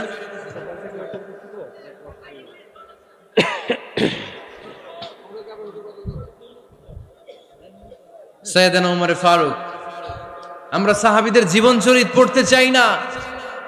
কত যে অনুপ্রেরণামূলক দৃষ্টান্ত সাইয়েদনা ওমর ফারুক আমাদের জন্য রেখে গিয়েছেন। ওমর ফারুক যখন খলিফা, দিনের বেলায় যদি রাষ্ট্রে কোনো নিয়ম জারি করতেন, দিনের বেলায় জনগণকে কোনো বিষয়ে যদি নিষেধ করতেন, রাত্রে বেলায় খাওয়ার সময় ফ্যামিলি মেম্বারদের সবাইকে বলতেন, এই দিনের বেলা আমি জনগণকে এই কাজ করতে নিষেধ করেছি, তোমরা আমার ফ্যামিলি মেম্বার, খবরদার তোমরা এই কাজ করো না। জনগণ করলে যতটুকু শাস্তি, তোরা করলে পাবি ডবল শাস্তি। সুবহানাল্লাহ কইবেন না? আমাদের নেতারা ওই বাড়ির বিচার করে, ওই বাড়ির মাইয়ার বিচার, ওই বাড়ির পোলার বিচার, নিজের পোলা গাঞ্জা টানে, আছে না নাই? নিজের মেয়ে অপরাধ করে, আছে না নাই? কি নেতা ছিলেন ওমর ফারুক! আগে নিজের ঘর সামলিয়েছেন, আগে নিজেকে সামলিয়েছেন, নিজের ঘর ঠিক করেছেন। বলেছেন জনগণ করলে যত বেদ, তোরা করলে double Veda. This is call leader, ঠিক কিনা? এক বাবা এসে বললেন, ওমর ফারুক আমার ছেলে কথা শোনে না, বেয়াদব। ওমর ফারুক ছেলেরা ডাকলেন, বাবা তুমি তোমার আব্বাজানের কথা শোনো না, এটা তো কবিরা গুনাহ। ছেলে বলে, ওমর ফারুক সব দায় দায়িত্ব আল্লাহ ছেলে মেয়েদেরকে দিয়েছে, বাবা মাকে কোনো দায়িত্ব দেয় নাই। ওমর ফারুক বললেন, অবশ্যই দায়িত্ব দিয়েছে। তাহলে বলেন আমার বাবার দায়িত্ব কি? উনি বললেন, প্রাইমারিলি প্রথমত 3 দায়িত্ব। আইয়ান চাকিয়া উম্মা, পৃথিবীর প্রতিটি বাবার উচিত ছেলেদের মেয়েদের জন্য ভালো মায়ের ব্যবস্থা করা। 2 নম্বরে আইয়ুহসিনা ইসমা, সুন্দর তার একটা নাম রেখে দেয়া। 3 নাম্বার ইউআল্লিমাহুল কিতাব, তার আল্লাহর কিতাব শিক্ষা দেওয়া। এবার ছেলেকে আমার আব্বা 3টার একটাও করে নাই। এবার ওমর ফারুক রেগে গেলেন, বাবার কাঁধে ধরলেন, বললেন তুই ছেলের জন্য বিচার নিয়ে আসলি, তোর 3টা দায়িত্বের একটাও তুই পালন করিস নাই। ছেলে বলে, আমিরুল মুমিনিন আমার মা নর্তকী, আমার মা মাজুসি, আমার মায়ের মধ্যে কোনো আদব কাদব নাই, সুন্দরী দেখে আমার মা রে বাবা বিয়ে করছে, আমার মায়ের কাছ থেকে জীবনে কিছু শিখি নাই। 2 নাম্বার সাম্মানি খানফাসা, আমার বাবা আমার নাম রেখেছে চামচিকা। কি নাম রাখছে? এটা নাম হইলো একটা, এরকম উল্টাপাল্টা নাম আছে না নাই? না, এগুলো রাখবেন না।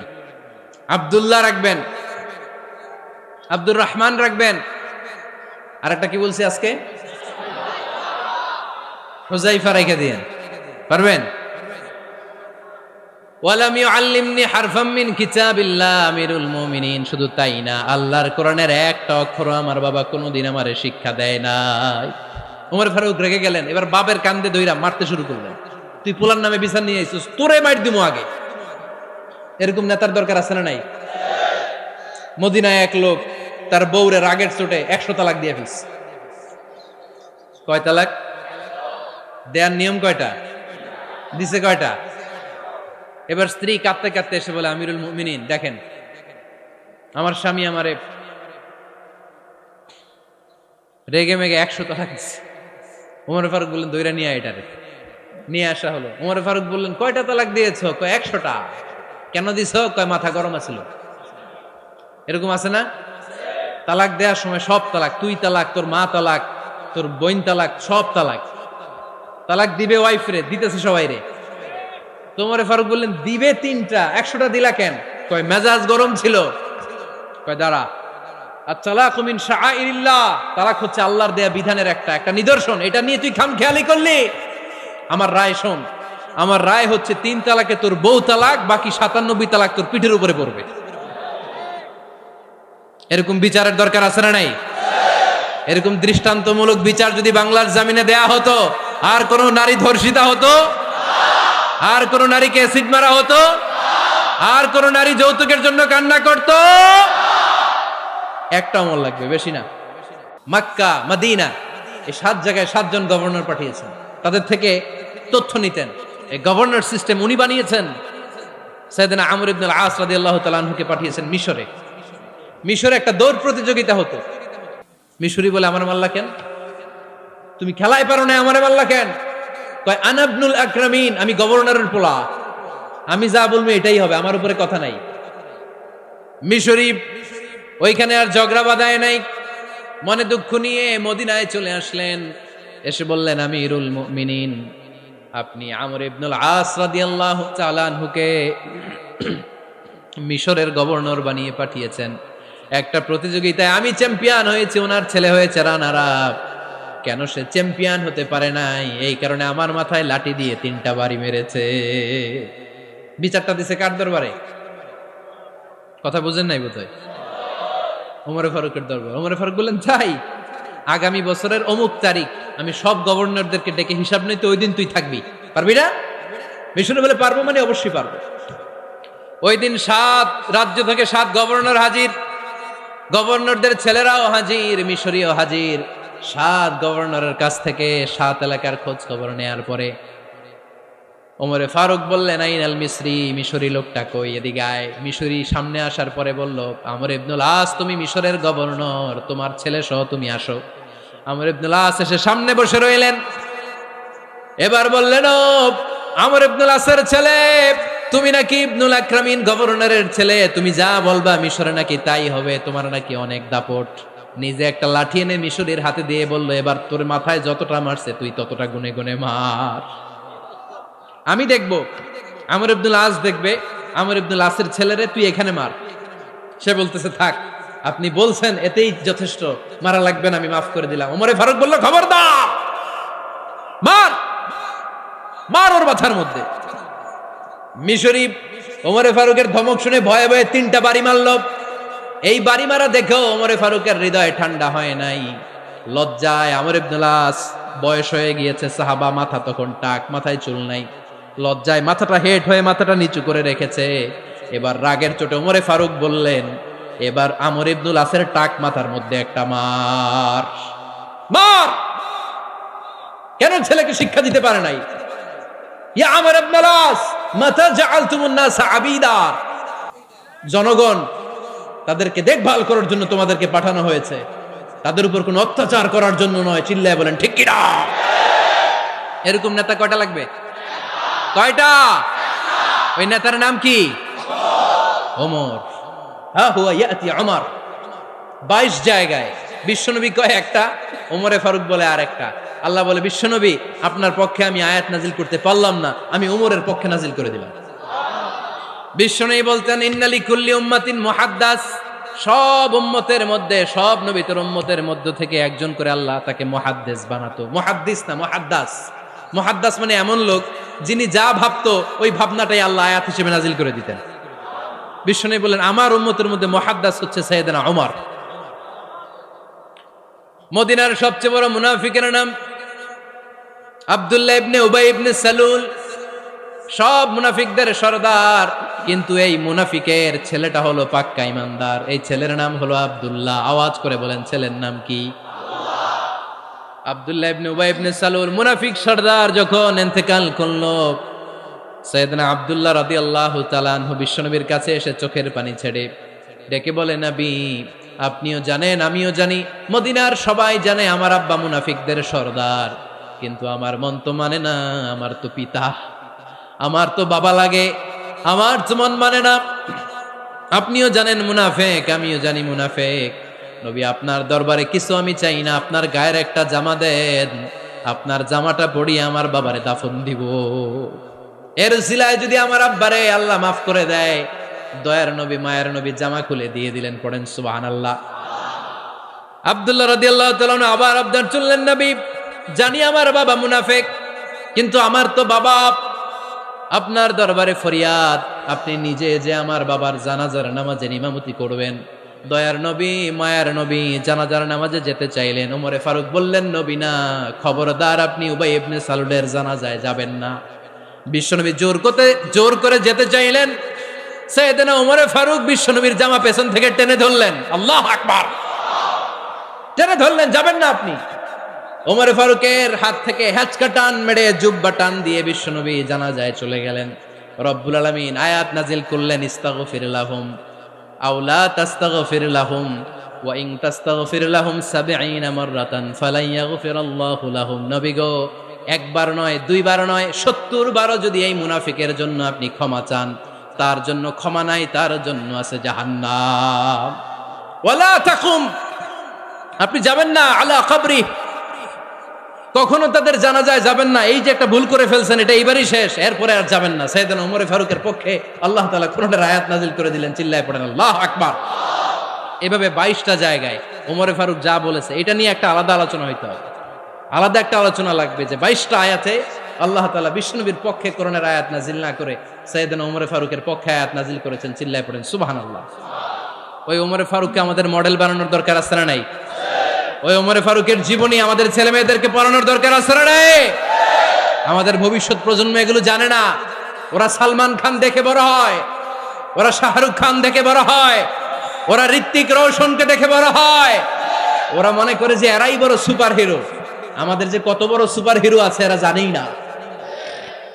নতুন প্রজন্মের কর্ণকহুরে সাইয়েদনা ওমর ফারুকের ইতিহাস পৌঁছে দেওয়ার দরকার আছে না নাই? ওমর ফারুকের ইন্তেকালের ঘটনাটা বলেই আমরা মোনাজাতের দিকে যাব। শুনবেন? শুনতে চান? উনি স্বপ্নে দেখলেন একটা লাল মোরগ ওনাকে 3টা ঠোকর মেরেছে। কয়টা? উনি জুমার নামাজে, জিলহজ মাসের শেষ সপ্তাহে জুমার নামাজে বললেন যে একটা লাল মোরগ 3টা ঠোকর মেরেছে। মুগীরা ইবনে শুবা রাদিয়াল্লাহু তাআলা আনহুর দাস আবু লুলু আল মাজুসি, এই লোকটা খঞ্জর বানাতে পারত। মুগীরা রাদিয়াল্লাহু তাআলা আনহুর দাস। মুগীরা প্রতিদিন 4 দিরহাম করে চার্জ করত, যেহেতু দাস। সে এসে বিচার দিল, আমিরুল মুমিনিন, মুগীরা আমার থেকে বেশি টাকা চায়, জুলুম করে। ওমর ফারুক বললেন, তাই? তুমি কি কাজ জানো? বলে, আমি খঞ্জর বানাতে জানি। বাড়ি কই? পারস্য। আরে তুমি খঞ্জর বানাতে জানলে তো 4 দিরহাম অনেক কম, সে তো আরো বেশি টাকা নেওয়া দরকার ছিল তোমার থেকে। আবু লুলুর এই কথা পছন্দ হয় নাই। সে কয়, ওমর তুমি সবারে দয়া দেখাও আর আমার ক্ষেত্রে কঠিন নিয়ম বানাইলা, দাঁড়াও এই নিয়ম তোমারে আমি দেখাবো। এই রাগে সে বাড়িতে যে একটা খঞ্জর বানালো। কি বানালো? খঞ্জর চিনেন? ছোট্ট ছুরি। কিছুদিন আগে ওমানের সুলতান কাবুস ইন্তেকাল করেছে, জানেন আপনারা?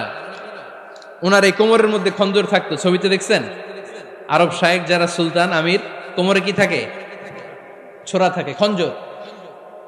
সে বাসায় যে একটা খঞ্জর বানালো, যেই খঞ্জরের 2 মাথা, লাহু রাসান ওয়া মাকবাদাতুহু ফি ওয়াসাতি, আর ধরার হ্যান্ডেলটা মাঝখানে, এদিকেও ছুরি এদিকেও ছুরি, যাতে এইভাবে এইভাবে মারা যায়।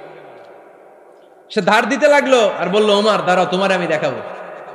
ওমর ফারুক মসজিদে নববীর ইমাম, ফজরের নামাজের সময় এ আবু লুলু আল মাজুসি বুরনুস পরে, চাদর পরে, লুকিয়ে লুকিয়ে, সে অগ্নি উপাসক, মুমিন নয়। ওমর ফারুককে অ্যাটাক করার জন্য গেলেন মসজিদে নববীতে। ওয়াকানু ইউসাল্লুনা বিগালাস, তখন ওনারা অন্ধকারে নামাজ পড়তেন। নামাজের সময় যখন হলো, লুকিয়ে লুকিয়ে প্রথম কাতারে ওমর ফারুকের পিছনে মুয়াজ্জিনের পাশেই দাঁড়ালো, হাতে খঞ্জর। একামত হলো, ওমর ফারুক সালাত শুরু করলেন, ফজরের সালাত, আল্লাহু আকবার। নামাজ শুরু করলেন, সূরা ফাতিহা বললেন। আরেকটা সূরা যখন পড়তে যাবেন, in the mean time Abu Lulu এই খঞ্জর নিয়ে ওমর ফারুকের বুকের মধ্যে 3টা স্টেবিং করলেন। একটা মারলেন নাভির নিচে, মারার সাথে সাথে পাকস্থলী কেটে গেল। আরেকটা মারলেন পাজরে, পাজর ছিঁড়ে গেল। 3টা মারার পরে ওমর ফারুক বললেন, কাতালানি আল কাল, এক কুকুর আমাকে মেরে ফেলেছে। পেছন থেকে এক সাহাবীকে টান মেরে সামনের দিকে নিয়ে গেলেন, তুমি নামাজের ইমামতি করাও। আর ওমর ফারুককে বাকিরা ধরাধরি করে পেছনে নিতে আরম্ভ করলেন। আর এই আত্মাই আক্রমণ যে করেছে, সে কাতারের মাঝখান দিয়ে যেতে আরম্ভ করলো আর 2 দিকে ছুরি মারতে আরম্ভ করলো।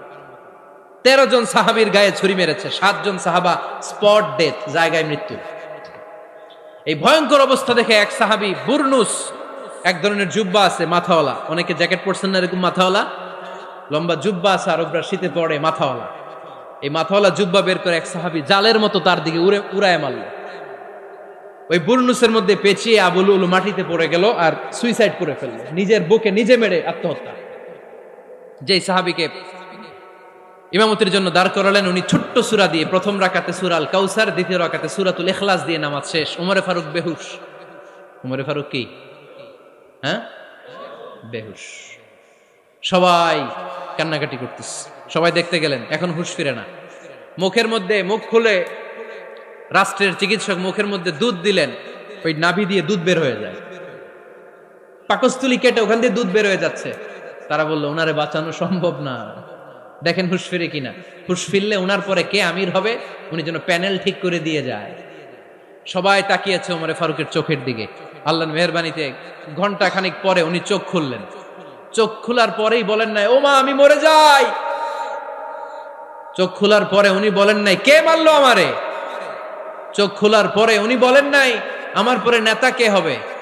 চোখ খোলার পরে সর্বপ্রথম কথাটি ছিল আসল্লান নাস, আমার নেতৃত্বে যে ফজরের নামাজটা শুরু হয়েছিল এটাকে ঠিকমতো তোরা পড়েছিলি?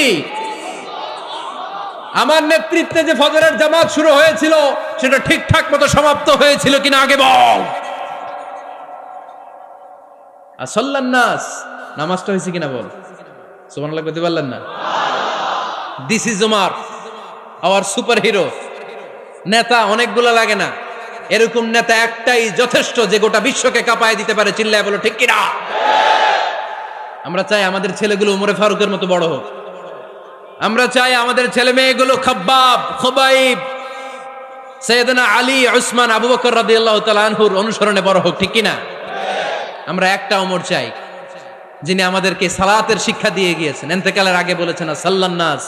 এজন্য আমরা যেন নামাজ কখনো নষ্ট না করি।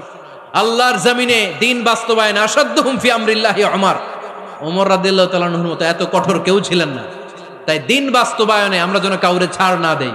সবার আগে আল্লাহর দিন, সবার আগে আল্লাহর কোরআন, সবার আগে আমার ইসলাম। ঠিক কিনা? চাইলেই কেউ এদেশ থেকে ইসলামরে মিটাই দিতে পারবে না। যে দেশে আল্লাহু আকবার ধ্বনির সাথে সাথে সূর্য উঠে যায়, আল্লাহু আকবার ধ্বনির সাথে সাথে সূর্য ডুবে যায়, সে দেশে আর কিছু থাকবে না থাক আমার ইসলাম থাকবেই, আর কিছু থাকবে না থাক আমার কোরআন থাকবেই। সে ইসলামের সাথে থাকতে রাজি আছেন তো? কোরআনের সাথে থাকতে রাজি আছেন তো?